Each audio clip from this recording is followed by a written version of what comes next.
Hi friends, മിനിടെക് മലയാളത്തിൻ്റെ പുതിയൊരു വീഡിയോയിലേക്ക് സ്വാഗതം.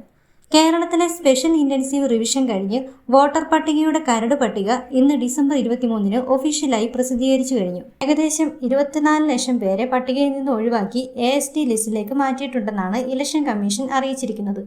നിങ്ങളുടെ പേര് വോട്ടർ പട്ടികയിൽ ഉണ്ടോ അതോ ലിസ്റ്റിൽ നിന്നും പുറത്തായോ എന്ന് ഈസിയായി മൊബൈലിലൂടെ എങ്ങനെ ചെക്ക് ചെയ്യാമെന്ന് നോക്കാം.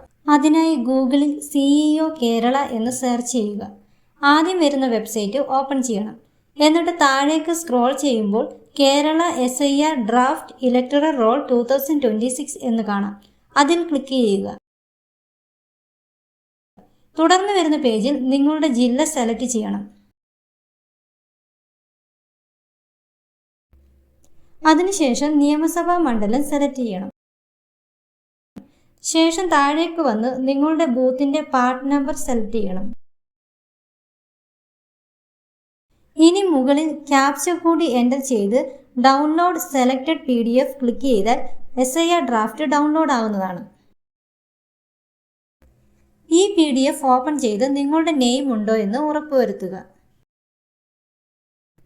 ഇനി ഈ പട്ടികയിൽ പേര് കണ്ടിട്ടില്ലെങ്കിൽ AST ലിസ്റ്റ് കൂടി ഒന്ന് പരിശോധിക്കുന്നത് നന്നായിരിക്കും. അതെങ്ങനെ ചെക്ക് ചെയ്യാമെന്ന വീഡിയോ ഓൾറെഡി ചാനലിൽ അപ്ലോഡ് ചെയ്തിട്ടുണ്ട്. ഒരു പക്ഷേ നിങ്ങളുടെ പേര് ഈ കരട് പട്ടികയില്ലെങ്കിൽ ടെൻഷൻ ആകേണ്ടതില്ല.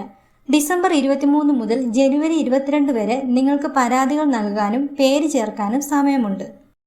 ഇനി ഇതിലെ ഫോം 6 എന്ന ഓപ്ഷൻ പുതിയതായി പേര് ചേർക്കാൻ ഉപയോഗിക്കാം. ഫോം 6A എന്നാൽ പ്രവാസി വോട്ടർമാരുടെ പേര് ചേർക്കുന്നതിനായി ഉപയോഗിക്കാം. ഫോം 8 എന്നാൽ അഡ്രസ് മാറാനോ തിരുത്തലുകൾ വരുത്താനോ ഉപയോഗിക്കാം. ഇവയെല്ലാം ഓൺലൈനായി voters.eci.gov.in എന്ന വെബ്സൈറ്റ് വഴി ചെയ്യാവുന്നതാണ്. നേരിട്ട് അപേക്ഷിക്കണമെന്നുള്ളവർക്ക് നിങ്ങളുടെ BLOയെ സമീപിക്കാം.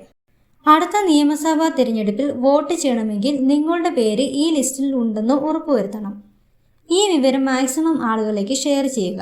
കാരണം ലക്ഷക്കണക്കിന് ആളുകൾക്ക് പേര് നഷ്ടപ്പെട്ടിട്ടുണ്ട്.